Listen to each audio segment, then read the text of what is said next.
और बुलेटिन की शुरुआत इस वक्त की बड़ी खबर से करेंगे। जी हां, बड़ी खबर आपको बताते हैं। राहुल गांधी की भारत जोड़ो यात्रा में कोविड प्रोटोकॉल के पालन को लेकर लिखे गए स्वास्थ्य मंत्री मनसुख मांडविया की चिट्ठी से सियासत अब गर्म हो गई है। मांडविया ने चिट्ठी लिखकर कोरोना नियमों को पालन करने की अपील की तो कांग्रेस को यह आरोप लगा और कहा कि कोरोना के नाम पर यात्रा को रोकने की ये साजिश हो रही है, जिस पर अब मनसुख मांडविया भड़क गए हैं। उन्होंने कहा है कि चिट्ठी पर सवाल उठाना मेरे कार्य में बाधा डालने जैसा है। मैं प्रधान सेवक की टीम का छोटा सा सदस्य हूं, मैं खास लोगों को सवाल कैसे पूछ सकता हूं? उनकी मानसिकता यही दिखाती है। तो बड़ी खबर आपको हम इस वक्त बता रहे हैं। जैसा कि हम ये जानते हैं कि पिछले दिनों कोविड प्रोटोकॉल को लेकर चिट्ठी लिखी थी स्वास्थ्य मंत्री मनसुख मांडविया ने राहुल गांधी की भारत जोड़ो यात्रा को लेकर राहुल गांधी को, और अब इसी चिट्ठी पर सियासत गर्म होती हुई दिखाई दे रही है। सियासत यूं गर्म हो रही है कि कोरोना नियमों को पालन करने की अपील जो कांग्रेस से की गई है, तो कांग्रेस को ऐसा लग रहा है कि कोरोना के नाम पर यात्रा रोकने की ये साजिश की जा रही है।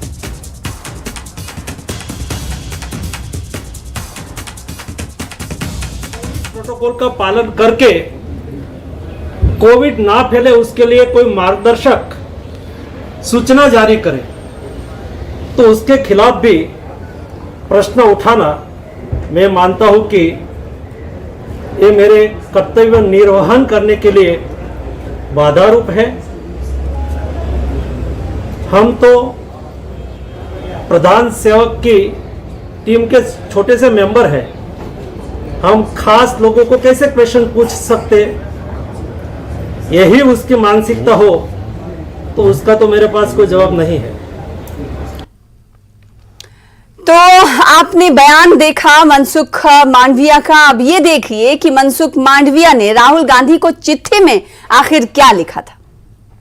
तो ये भारत जोड़ो यात्रा में कोविड-19 पर गाइडलाइंस जो मुरत्तब करने की बात कही गई और खत लिखा गया, कोरोना के खतरे को देखते हुए मास्क, सैनिटाइजर का इस्तेमाल हो, ये खत में जिक्र किया स्वास्थ्य मंत्री ने राहुल गांधी को ये पत्र जारी करते हुए। साथ ही उन्होंने लिखा इस पत्र में कि देश हित में भारत जोड़ो यात्रा को स्थगित कर दिया जाए तो बेहतर होगा। भारत जोड़ो यात्रा में कोविड-19 गाइडलाइंस का सख्ती से पालन हो।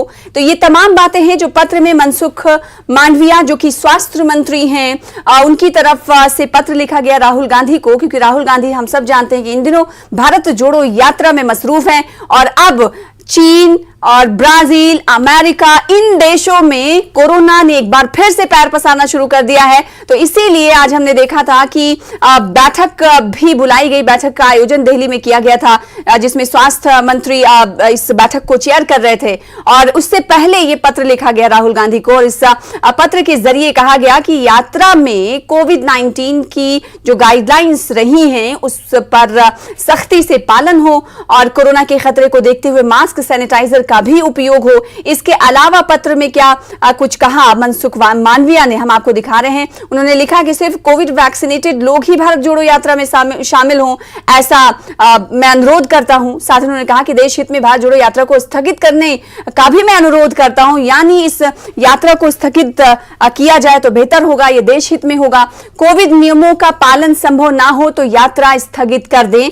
तो ये पत्र लिखा और इस पत्र में तमाम बातें कही जो ग्राफिक्स के जरिए इस वक्त हम आपको टीवी स्क्रीन पर दिखा रहे हैं। तो भारत जोड़ो यात्रा में कोविड-19 गाइडलाइंस का सख्ती से पालन हो और साथ ही साथ वैक्सीनेटेड लोग ही इस यात्रा में अब आगे आने वाले दिनों में शामिल हो सके, हिस्सा ले, इसका मैं अनुरोध राहुल गांधी से करता हूं, मनसुख मांडविया ने अपने लिखे गए पत्र में कहा। साथ ही उन्होंने कहा कि अगर देश हित में उन्हें फैसला लेना है तो भारत जोड़ो यात्रा को स्थगित कर दिया जाना चाहिए। मतलब मैं उनसे अनुरोध करता हूं कि स्थगित कर दी जाए यात्रा।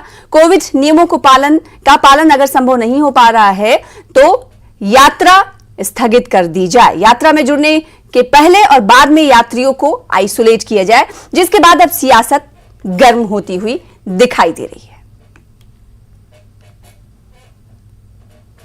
तो मनसुख मांडविया की चिट्ठी पर कांग्रेस नेता कुलदीप राठौर ने कहा था कि कोरोना के बहाने राहुल गांधी की यात्रा को रोकने की साजिश हो रही है। राहुल गांधी जी की सफल पद यात्रा को रोकने का यह प्रयास हो रहा है। मेरा यह मानना है कि हम प्रोटोकॉल का पालन करेंगे, लेकिन इस पद यात्रा को रोकने का ये सुनियोजित प्रयास भारतीय जनता पार्टी की तरफ से है। तो कुलदीप राठौर जी के इस बयान के बाद अब सियासत गर्म हो गई है, तो हमने उन्हें ही अपने प्रोग्राम में शामिल करने की कोशिश की है। इस वक्त हमारे साथ कुलदीप राठौर साहब, जो कि कांग्रेस के राष्ट्रीय प्रवक्ता हैं, फोन लाइन पर मौजूद है। बहुत शुक्रिया कुलदीप राठौर जी, आपने हमें वक्त दिया। आपसे यही सवाल हम करना चाहेंगे कि मनसुख मांडविया की चिट्ठी पर कांग्रेस इतनी सीधे तौर पर यह क्यों कह रही है कि साजिश की कोशिश है? आपको आखिर ऐसा क्यों लगा? सबसे पहले तो ये बताइए कुलदीप जी। कुलदीप जी, आप मेरी आवाज सुन पा रहे हैं? तो शायद उन तक आवाज मेरी नहीं जा पा रही है, उनसे हम जुड़ने की कोशिश करेंगे। एक बार फिर से हम आपको बता दें कि जहां एक तरफ राहुल गांधी की भारत जोड़ो यात्रा चल रही है और अब यात्रा पर सवाल उठाए जा रहे हैं। सवाल इसलिए उठाए जा रहे हैं कि अभी अमेरिका, चीन, ब्राजील जैसे देशों में कोरोना एक बार फिर से पैर पसार रहा है। अगर बात चीन की जाए तो वहां पर लाशों के ढेर हैं। सोशल मीडिया पर ऐसे विजुअल्स और ऐसे वीडियोस पटे पड़े हुए हैं, जिसके बाद अब केंद्र सरकार भी सख्ती बरतते हुए दिखाई दे रही है। सख्ती इन मानों में बरतते हुए दिखाई दे रही है क्योंकि कल ही खबर ये आई थी कि उच्च स्तरीय बैठक का आयोजन किया जाएगा और जायजा लिया जाएगा कि इस वक्त किस स्थिति में हिंदुस्तान है, क्या बाहर से आने वाले लोगों को रोका जाए या नहीं रोका जाए। ये तमाम फैसलों पर आज बातचीत हुई। हमारे साथ कुलदीप राठौर जी एक बार फिर से जुड़ चुके हैं, हम उनका रुख कर लेते हैं। बहुत शुक्रिया कुलदीप साहब हमारे साथ जुड़ने के लिए। कुलदीप जी, आपको जोड़ने के पीछे का मकसद ये है, अब से कुछ देर पहले हम जनता को आपकी उस बयान को भी सुना रहे थे जिसके जरिए आपने कहा कि भारतीय जनता पार्टी की ये सुनियोजित साजिश हो सकती है भारत जोड़ो यात्रा को रोकने की। तो क्या आपको ये नहीं लगता कि कोरोना भी एक अहम मुद्दा है, उस पर भी सोचने की जरूरत है? आखिर आपको क्यों लगा कि ये साजिश है? कुलदीप साहब, जिस ढंग से राहुल गांधी जी की पद यात्रा चल रही है जी, भारत जोड़ो यात्रा सैकड़ों की संख्या में, हजारों की संख्या में नित्य नए लोग शामिल हो रहे हैं। हर वर्ग के लोग जो है शामिल हो रहे हैं जी। जो लोग सांप्रदायिकता के आधार पर देश में ध्रुवीकरण करते रहे, वो परेशान, कोई ना कोई बहाना ढूंढकर उनकी पद यात्रा को रोकने का जो है प्रयास हो रहा है। ये मैं मानता हूँ कि कोविड के नियमों का पालन होना चाहिए, हम भी आने वाले वक्त में करेंगे, लेकिन जो ये लोग नसीहत दे रहे हैं, जब देश में कोविड का आगमन हुआ उस वक्त चेतावनी थी कि कोई बड़ा फंक्शन आयोजित नहीं किया जाए। आपको मैं याद दिलाना चाहता हूँ कि जब नमस्ते इंडिया देश में आयोजित हुआ, अमेरिका के राष्ट्रपति यहाँ आए, उस समय जो कार्यक्रम आयोजित किए गए, पूरे देश में जो है कोरोना फैला। जी, ठीक है। वो पीछे वाली बात आप याद दिलाने की कोशिश कर रहे हैं। मौजूदा वक्त की अगर हम बात करें तो कुलदीप राठौर जी, आपने कहा कि ये साजिश है। मैं इसी से जुड़ा हुआ सवाल आगे आपसे करती हूं कि अगर ये साजिश है तो ये साजिश पहले क्यों नहीं की भारतीय जनता पार्टी केंद्र सरकार की तरफ से? क्योंकि अब तो यात्रा आखिरी पड़ाव पर है और अभी कोरोना के केसेस अभी बढ़ रहे हैं। बिल्कुल बिल्कुल, मैं आपकी बात से सहमत हूँ। शुरू में भारतीय जनता पार्टी के लोगों को ये लग रहा था कि ये यात्रा सफल होने वाली नहीं है। वो तो मजाक उड़ा रहे थे कि राहुल गांधी के साथ तो चंद लोग चल रहे हैं, इस यात्रा का जो है कोई प्रभाव पड़ने वाला नहीं है। अब जब वो देख रहे हैं कि हजारों की संख्या में लोग साथ चल रहे हैं, कांग्रेस की जिस विचारधारा को लेकर राहुल गांधी जी आगे बढ़ रहे हैं, आज देश के लोगों की सहमति उसके साथ बनती नजर आ रही है। ठीक है, विचारधारा की बात, सहमति की बात आप कह रहे हैं, लेकिन कोरोना की बात आप नहीं कर रहे हैं। क्या आप की निगाह के सामने से ये नहीं गुजरा कि चीन, ब्राजील, अमेरिका में इस वक्त हालात जो है खराब हो रहे हैं? अगर हिंदुस्तान तैयार नहीं होती है तो आने वाले दिन में स्थिति जो है खराब हो सकती है। तो इसके लिए तो उन्हें कदम उठाना पड़ेगा ना। तो इसमें आपको सियासत क्यों झलक रही है? नहीं, इस विषय को हम सोचेंगे, हम गंभीरता से विचार करेंगे, लेकिन मैं साथ में ये भी कहना चाहता हूँ, अभी जो कार्यक्रम आयोजित किए जा रहे हैं भारतीय जनता पार्टी द्वारा, क्या उसमें भीड़ नहीं जुट रही? अभी प्रधानमंत्री हिमाचल आए, हिमाचल में इतनी बड़ी हिमाचल में जनसभाओं को संबोधित किया, दूसरी कई जगह पे जा रहे हैं। गुजरात में इतनी बड़ी बड़ी जनसभाओं को उन्होंने संबोधित किया, क्या वो सब कोरोना नहीं था? कोरोना अचानक आ गया? देखिए, ये बात सही है, नियम कायदे कानून जो है सभी पे लागू होने चाहिए, सभी पर लागू होने चाहिए। इसीलिए तो शायद कांग्रेस को वो नसीहत कर रहे हैं कि अगर आप वैक्सीनेटेड लोगों को ही शामिल करें और अगर नहीं हो पा रहा है ऐसा तो यात्रा को स्थगित करें, तो वो शर्तें भी तो दे रहे हैं। देखिए, सरकार सबसे पहले जो है अपने ऊपर लागू करे, बैठ के बात करे, आगे आगे आगे आगे की आगे जो भी नियम बनते हैं उन नियमों पे सब जो है उन नियमों पे चलेंगे। लेकिन शुरुआत तो जो सरकार में बैठे लोग हैं वो तो कर रहे हैं ना। अब आप ये तो नहीं कर सकते कि आप दूसरों को तो नसीहत देते हैं, खुद मियां फजीयत है, ऐसा तो चलने वाला नहीं है। ठीक है, अब उसी बात पे आपकी आते हैं जो आप साजिश की बात कर रहे हैं। आखिर इसमें किस साजिश की बू आपको आ रही है और आपको ऐसा आखिर क्यों लगता है कि इससे, या फिर ये जो लग रहा है आपको कि साजिश है, इसका फायदा भारतीय जनता पार्टी को क्या मिलेगा? बिल्कुल मिलेगा, इसलिए मिलेगा कि वो चाहते हैं कि ये पदयात्रा सफल ना हो। आज जिस ढंग से राहुल गांधी जी जिस भी प्रदेश में जा रहे हैं, जिस भी शहर में जा रहे हैं, जिस कस्बे में जा रहे हैं, वहाँ लोगों का हजूम लगातार उमड़ रहा है। तो इसी हजूम को रोकने की तो कोशिश हो रही है ना कुलदीप साहब। वो ये गाइडलाइंस भी बता रहे हैं, गाइडलाइंस जारी कर रहे हैं कि भारत जोड़ो यात्रा को स्थगित करने का मैं अनुरोध करता हूं अगर पॉसिबल ना हो पाए, तमाम गाइडलाइंस को फॉलो ना किया जा सके तो इसमें साजिश क्यों आपको लग रही है? वही मैं पूछ रही हूँ बार बार ये सवाल आपसे। नहीं, वो मैं इसलिए कह रहा हूँ कि ये क्योंकि जब अब यात्रा जो है अंतिम चरण से गुजर रही है, निश्चित तौर पे जो सत्ता में बैठे लोग हैं उनको ये गवारा नहीं है कि राहुल गांधी जी की जो पद यात्रा है वो सफल हो। ये ठीक है, कोरोना है, सरकार जो नियम बनाएगी बैठ के बात करे, जो भी सरकार आगे नियम बनाएगी पार्टी भी उस पर विचार करेगी और हम जो है उन नियमों के खिलाफ जाने को तैयार नहीं है। लेकिन शुरुआत सरकार को करनी चाहिए। सबसे पहले प्रधानमंत्री के कार्यक्रमों में जो इनके जो दूसरे मंत्री हैं, उनके नेता, उनके कार्यक्रमों में भी पाबंदी लगाए।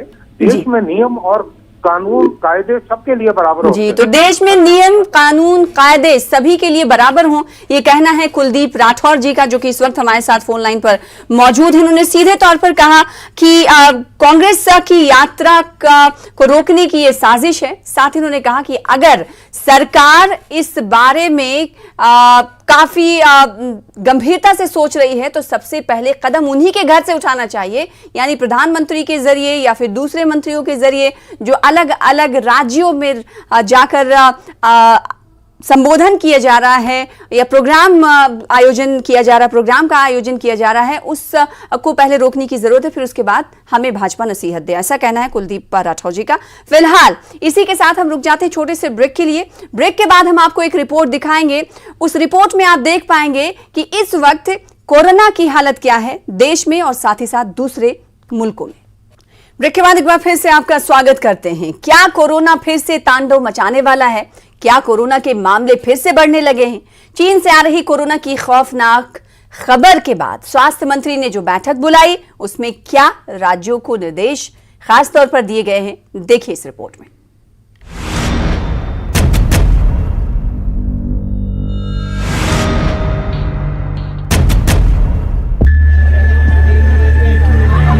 2019 में चीन से निकले जिस कोरोना वायरस ने दुनिया भर में मौत का तांडव मचाया, अब उसी चीन से आ रही कुछ तस्वीरों ने फिर से पूरी दुनिया को दहला दिया है।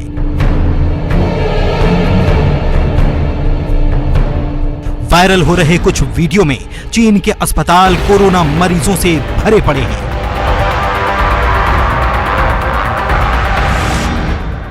खबरों के मुताबिक अगले 90 दिनों में चीन में 80 करोड़ लोगों के कोरोना संक्रमित होने का खतरा है और 20 लाख लोगों के मारे जाने की आशंका है। तेजी से बढ़ते मरीजों के चलते चीन के अस्पतालों में जगह नहीं बची, मुर्दा घर भी भर चुके हैं। कई जगहों पर लाशों के अंतिम संस्कार के लिए भी वेटिंग चल रही है। ऐसी भयावह खबर और तस्वीरों के बीच केंद्रीय स्वास्थ्य मंत्री मनसुख मंडाविया ने कोरोना को लेकर आपात बैठक बुलाई है, जिसमें नीति आयोग के सदस्य डॉक्टर वीके पॉल मौजूद थे। वीडियो कॉन्फ्रेंसिंग के जरिए सभी राज्यों और केंद्र शासित प्रदेशों के स्वास्थ्य सचिव बैठक में शामिल हुए। बैठक के बाद स्वास्थ्य मंत्री ने ट्विटर पर लिखा, कुछ देशों में बढ़ते कोरोना के मामलों को देखते हुए हमने विशेषज्ञों व अधिकारियों के साथ देश में हालात की समीक्षा की। कोविड अभी गया नहीं है। सभी संबंधित पक्षों को निर्देश दिया गया है कि वे सतर्क रहें और निगरानी को मजबूत करें। हम किसी भी हालात से निपटने के लिए तैयार हैं। बैठक में राज्यों को यह निर्देश दिया गया है कि कोरोना के नए वेरिएंट पर नजर रखें, हर पॉजिटिव केस की जीनोम सीक्वेंसिंग कराएं, टेस्ट, ट्रैक, ट्रीट और वैक्सीनेशन का फॉर्मूला अपनाएं। वहीं आम लोगों से भी लापरवाही छोड़कर सजग और सावधान रहने की अपील की गई है। No panic, abundant precaution. अगर हम उस तरह बढ़ रहे हैं तो अबंडेंट प्रिकॉशन के क्या मुद्दे हैं? पहली बात है कि खांसी जुकाम इस मौसम में होता है। हम विंटर में हैं, हम ठंड के मौसम में हैं। तो पहली अपील ये है कि खांसी जुकाम हो रहा है तो आज की सिचुएशन को देखते हुए अपील करना चाहेंगे कि उसमें आप टेस्टिंग करवा लीजिए। हो सकता है और 90% चांस है कि शायद ये नॉन कोविड होगा, लेकिन अगर हमने अर्ली डिटेक्शन करनी है तो तभी करेंगे, कोई टेस्ट करवाएंगे। तो एक अपील भी है और सिस्टम भी इसको प्रोत्साहित करेगा कि टेस्टिंग हो। टेस्टिंग बढ़ेगी तो हमारा फुटप्रिंट ज्यादा होता है, प्रॉब्लम जो है वो डिटेक्ट होगी, उस वायरस का आइसोलेशन होगा, उस वायरस का जीनोम होगा, तो हमें पूरी ताकत मिलेगी और हमें समझ रहे कि हम किस तरफ बढ़ रहे हैं।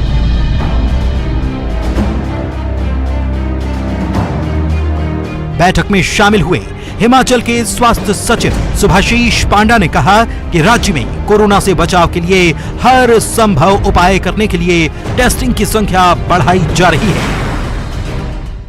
Bureau report, news 18।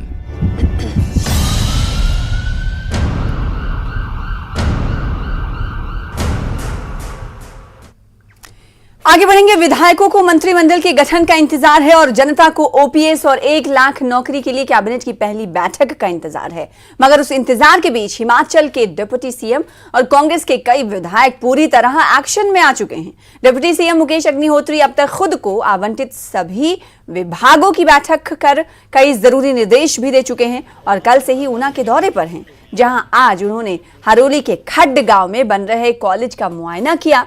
Deputy CM ने अधिकारियों और संबंधित विभागों को यह निर्देश दिया कि 31 दिसंबर तक हर हाल में यहां क्लास शुरू हो जानी चाहिए। वहीं उनके साथ दून से विधायक राम कुमार चौधरी और शिमला शहरी से विधायक हरीश जनार्था भी एक्शन में दिख रहे हैं।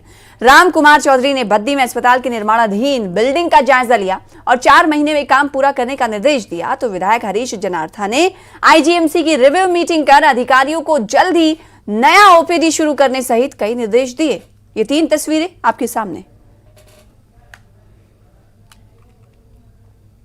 और अब ऊना की तस्वीर देखिए, जहां डिप्टी सीएम मुकेश अग्निहोत्री पूरी तरह एक्शन मोड में दिखे। ऊना पहुंचे सीएम डिप्टी सीएम का जहां जगह जगह स्वागत हो रहा है, वहीं हर जगह नए फैसले भी सुनाते जा रहे हैं। ये डिप्टी सीएम के विधानसभा क्षेत्र हरोली के खड्ड गांव की तस्वीर है, जहां डिप्टी सीएम नए कॉलेज भवन का मुआयना करने पहुंचे। उन्होंने ये निर्देश दिया कि 31 दिसंबर तक इस बिल्डिंग में कॉलेज चालू हो जाना चाहिए। डिप्टी सीएम ने कहा कि इस कॉलेज से सबसे ज्यादा लाभ छात्राओं को होगा, जिसे हर हाल में बाकी काम पूरा कर 31 दिसंबर से चालू कर दिया जाएगा। अधिकारियों से बाकी बचे काम जल्द पूरे करने के इस मौके पर निर्देश दिए। हम 2-3 तरह की गेम्स का भी करना चाहते हैं कि कबड्डी का यहाँ पे बने और यहाँ बास्केटबॉल का बने या वॉलीबॉल का बने, जो भी करना है यहाँ पे स्थान वो करके इस कैंपस को सही करके जो ये लकड़ियाँ और घास वगैरह पड़ा ये सारा ये हटाएंगे। फॉरेस्ट डिपार्टमेंट को कह दिया गया कि इसकी प्लांटेशन करें ताकि इसकी ग्रीनरी का ख्याल रखा जाए। और बाकी समय के साथ साथ जो इसकी डिमांड्स होगी कॉलेज की आगे बढ़ने के लिए वो हम पूरी करेंगे। लेकिन सबसे पहले ये है कि कॉलेज 31 से 1 मिनट भी ज़्यादा शिफ्टिंग। वहीं सोलन की दून सीट से कांग्रेस विधायक रामकुमार चौधरी भी लगातार एक्शन में हैं। विधायक रामकुमार चौधरी बद्दी में सिविल अस्पताल के निर्माणाधीन बिल्डिंग का मुआयना करने पहुंचे। उन्होंने निर्माण कार्य को लेकर हर छोटी छोटी बातों की जानकारी ली। विधायक ने पीडब्ल्यूडी के अधिकारियों और ठेकेदारों को यह निर्देश दिया कि 4 महीने के भीतर बिल्डिंग का काम हर हाल में पूरा हो जाना चाहिए। आपको बता दें कि अस्पताल की ये बिल्डिंग पिछले 5 सालों से बन रही है, जिसे लेकर कई तरह के आरोप प्रत्यारोप भी लगते रहे हैं। विधायकों ने 4 महीने में काम करने का और खत्म करने का सख्त निर्देश दिया है और इस अस्पताल में 100 बेड के हिसाब से सुविधाएं उपलब्ध कराने का भी दावा किया है।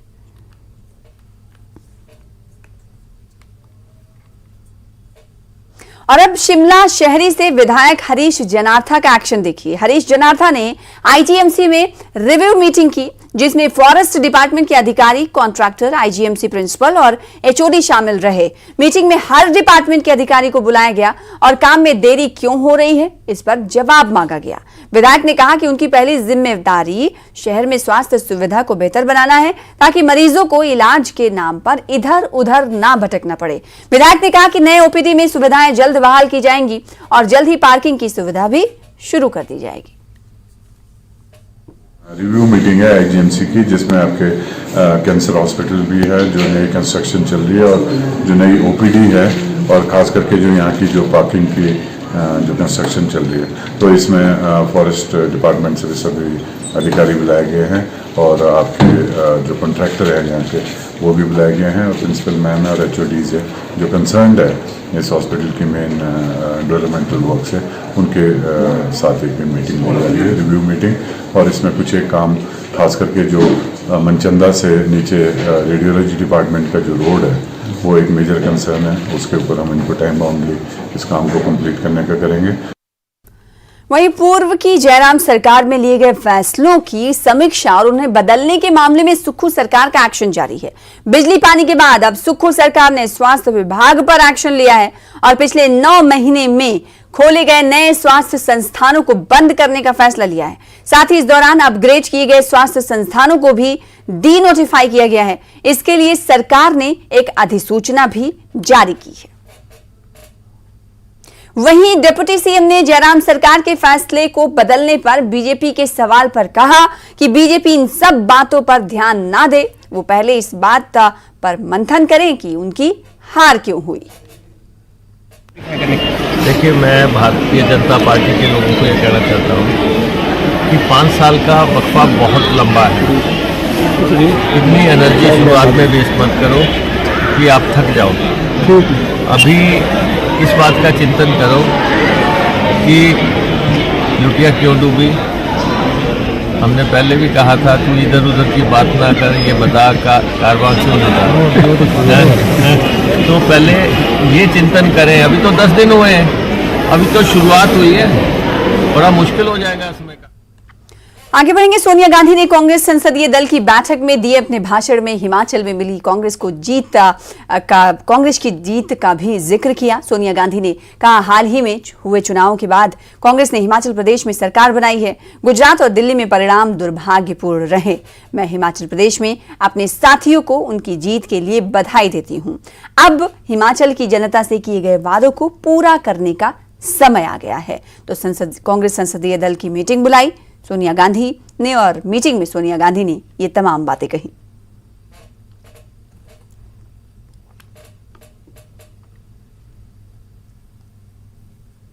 फिलहाल इसी के साथ अपना हिमाचल में इतना ही। प्रदेश की तमाम खबरों को देखने के लिए बने रहिए हमारे साथ। दीजिए इजाजत। नमस्कार।